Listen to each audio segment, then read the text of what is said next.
Just waiting for Facebook. Okay, I think we're on.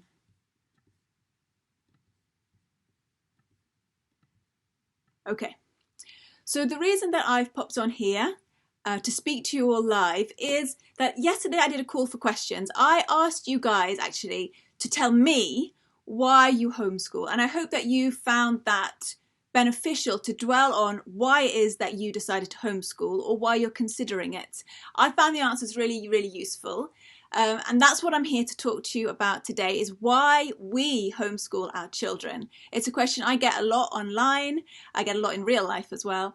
And obviously, you know, people think when I tell them that I'm homeschooling, they think, why are you doing that? You know, surely it's not the easiest way of doing it. It's definitely not the simplest. Why don't you just send them to school and then maybe supplement on the weekends or after school? But that's what I want to talk to you about today. So thank you to everybody who answered that question that I put out yesterday, asking you why you homeschool. For responses wise, people basically said one of two things. Either they love homeschooling because it gives them freedom. Freedom to choose their own curriculum, freedom to choose which subjects, how they teach, when they teach, what age they start teaching, when they start formal education. It gives them the freedom to travel. There were lots of different answers, but they all centered around the idea of giving you freedom. Another idea that people put forward was that they just love being with their children. Now, don't get me wrong, I love being with my children as well, but I have my days when I need a break too. But for the most part, I love to be with my kids, and I love the fact that homeschooling gives us that option to be with them more, to be with them more. So that is basically what you guys said. It was either that it gives you more freedom, or that it means that you can be with your kids more. Assalamu alaikum. Thank you everyone who's popped on. It's nice to see you all again. I've missed this. So before we get started, for those of you who've just popped on, I'm going to talk about why we homeschool our kids. So you've told me your reasons, now let me tell you mine. The first reason why my husband and I homeschool our children is that I strongly believe that homeschooling gives children a true education. Now, what is a true education?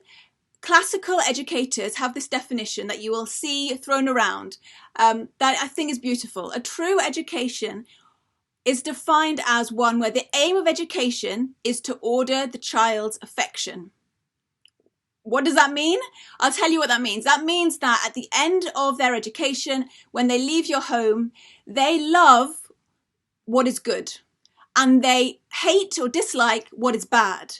So what that basically means is when you come to the end of your homeschooling journey, your child loves what is good. Isn't that beautiful? So your child loves God, your child loves the Rasul, but also things that perhaps are not so obvious. Your child loves nature or poetry or beautiful words or hard work, kindness, honesty, charity, wisdom, things like that. That is what an education is. Or maybe more practical things. Your child loves healthy eating or exercise, those kind of things. They also dislike or hate what is bad. Lying, backbiting, being disrespectful to elders, being dishonorable. That is a true education. And that is what homeschooling allows you to do. Now, school is wonderful. I'm not against school. I'm definitely not against teachers, and I wish that there was a way for teachers and homeschoolers to work together. I think we can benefit a lot from each other. But school can't possibly provide that kind of education. You know, you have one teacher and a classroom of 30, maybe a teaching assistant. How can they teach all of those beautiful things and beautiful morals to your children? But homeschooling can, and that's one of the reasons why we homeschool our children. Now, I know exactly what you're thinking right now, or at least half of you. I know my followers now. You're thinking, okay, a true education, it teaches children to love what is good and to hate what is bad. Sounds good. But Gemma, how do we do that? What does that mean in practical real life? I will tell you the answer, but some of you may not like it. Walaikum salam, Dawn. Thank you for joining us.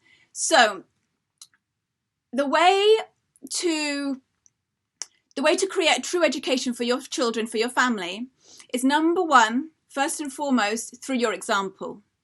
I told you you wouldn't like the answer. It's through your example. So, what does that mean?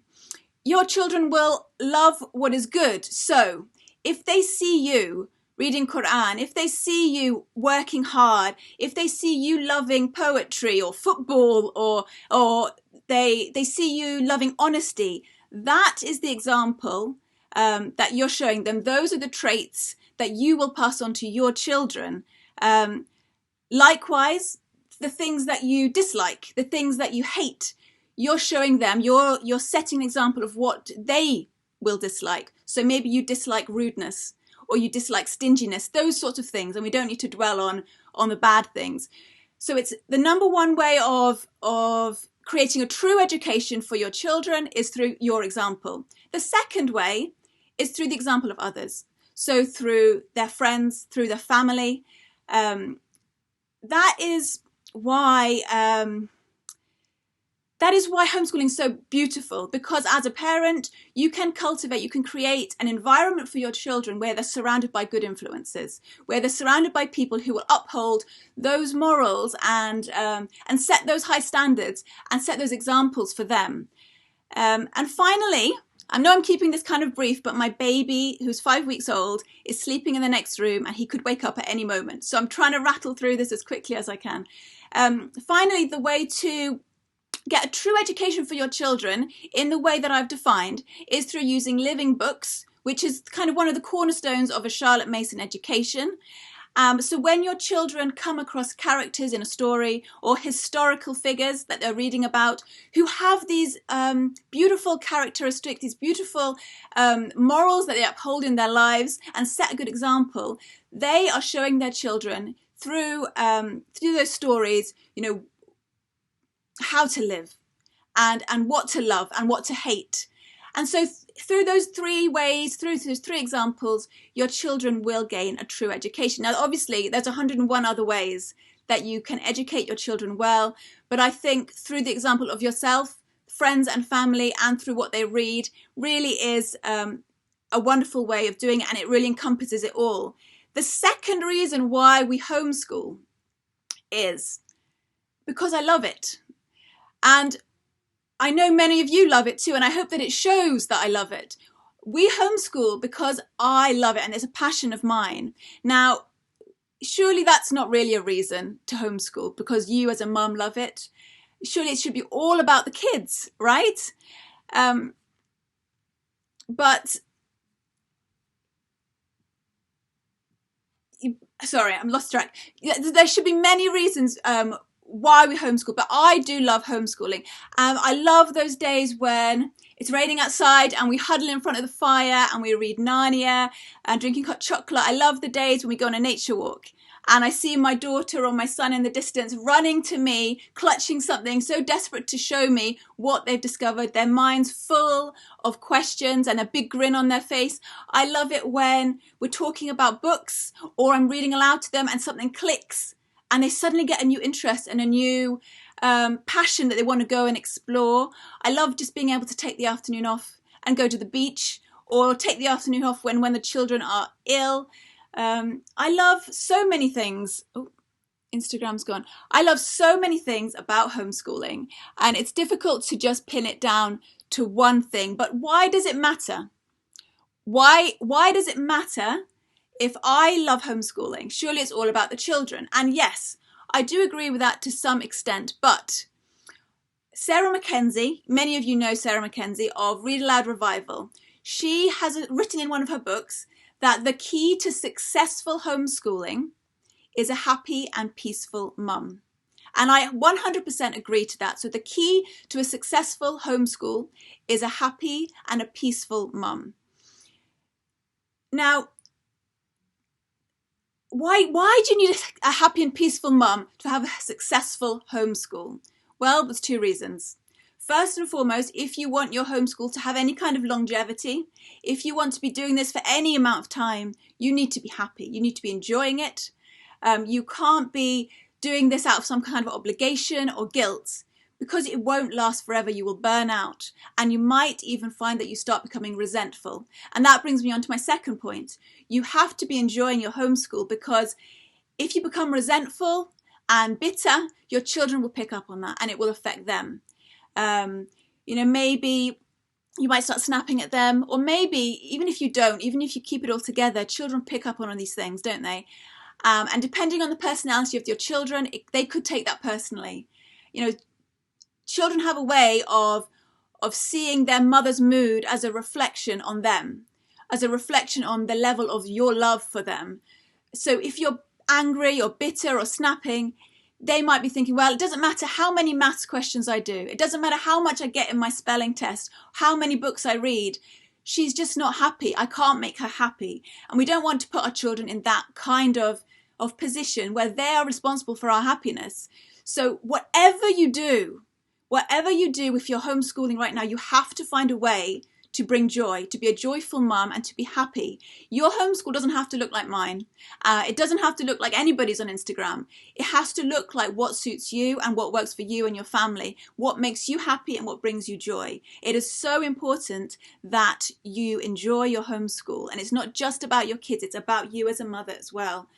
So those were the two reasons. These were the two reasons why I homeschool my children, because number one, what was number one? Number one is a true education. So it provides a true education, which means that children learn to love what is good and they learn to hate what is bad. And of course, if children go to school, you can still give them a true education, but it's so much harder. They come home from school and they're tired and they might have homework, and then you want to give them even more work, more learning. And that's a lot of pressure for you, especially if you've been working all day. So it is possible, but my goodness, it must be hard for those mums who try to do that. It's much easier if you homeschool. The second reason why we homeschool is because I love it. And I think you can love it too. You just have to find your way and what works for you. And I think these are two most important things. All those answers that you gave me when I put out the question yesterday, I was looking at them thinking, I agree with that. I agree with that. Brilliant answer. Things like, you can teach what you want to teach. You can travel when you want. You can bring the dean in. You can bring your faith into your lessons. You can protect them from external influences that you worry about. There's so many reasons why homeschooling appeals to mums and why it works for them. But for me, those are the two main reasons. And I hope that that's inspired you a little bit and given you a little bit of an uplift. I've missed coming on here and chatting with you so much. I'm a little bit rusty, but it's so good to be back. I'm going to have a little scroll through now and see if we've got any questions.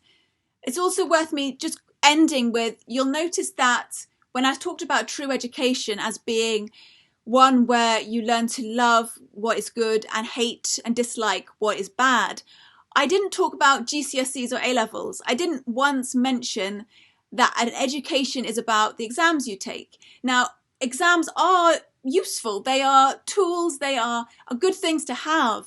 But don't be fooled into believing that just because you or somebody you know has GCSEs and an A-levels, and that person is educated. That's not the definition of education. It just means that they might have gone to school. So yes. Anyway, let me have a look through the questions and see if we've got anything. Any tips for homeschooling with a newborn? Yeah, so my newborn right now is sleeping in the next room. He's 5 weeks old. He could wake up at any time. So I'm a little bit nervous about that. But homeschooling with a newborn, the way that we've been doing it is I do a lot of the homeschooling when he's asleep, which tends to be in the morning. He takes a good long nap in the morning. And also, we've cut back on a lot of what we do. I use audiobooks a lot. Oh gosh, he's woken up. I'm talking about homeschooling and he's just woken up. I'll give him a few minutes, see if he goes back to sleep by himself.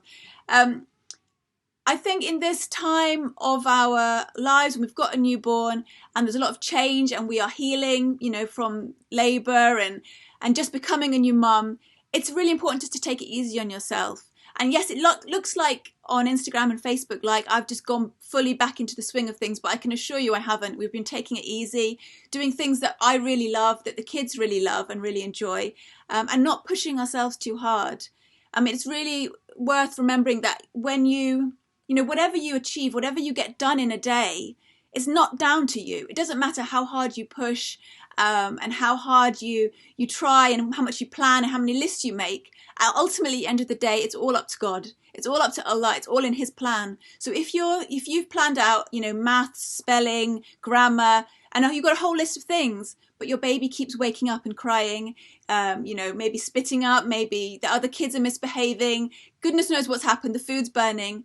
Just remember that that's all in God's plan. It's all been planned out before, and your job is not to fight that plan, but to accept it and submit to it. So whatever happens in your day, and I keep reminding myself of this constantly, that this was His plan. This was His plan. Let it go, release it, and just do your best.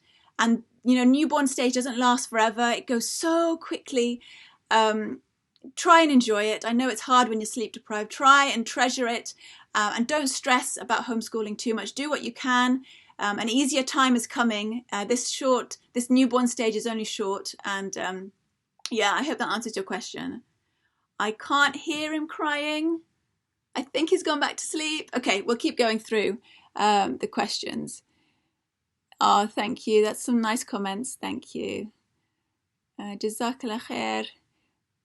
We all get snappy once in a while. Yeah, we all do get snappy once in a while. And I think when that happens, it's just important to check yourself and repent, and, you know, apologize as well to your children, and try and do better the next day. Don't beat yourself up about it. We're all human, you know. The way you talk about it is magical. You know, sometimes I look at my life as a homeschooling mum, and I'm so grateful. I'm so thankful for it. And it does, you know, it does seem magical, to be honest with you. I love it. I feel like, honestly, I'm living my dream. My son asked me in the car, we were talking about what they wanted to be when they were older. If they could be anything in the world, what would they want to be? An astronaut, or, you know, a deep sea diver, and that kind of thing. And they asked me, you know, Mum, what would you want to do if you could do anything? And I thought about it, that I would want to do this. This is exactly what I'd want to do. I wouldn't want to be anywhere else. SubhanAllah. Oh, walaikum salam. Somebody from Vancouver. Okay, I don't think we've got any more questions on Instagram. Forgive me if I've missed you. Yeah, someone suggested consistency and organisation. Yeah, those are two very important things for homeschooling. Oh, thank you, Samira, for your sweet comments. Yeah, somebody's asked about memorization of Quran. I've actually got a blog post coming out that was written by a guest blogger, and her son or daughter has memorized the whole Quran, and she's going to be sharing some tips with you. That should be coming out in the next couple of weeks, so keep an eye out for that on the blog. I will share on Facebook and Instagram when that comes out. Okay, thank you so much for popping on. I really appreciate all of you who have come on live, and those of you who are watching on the replay. And yeah, I appreciate you all. Please make dua for me in this stage I'm at now with the newborn, and we're moving house again soon. So yeah, I'd appreciate all your prayers. So thank you so much, everybody, and I will see you again soon. Assalamu alaikum.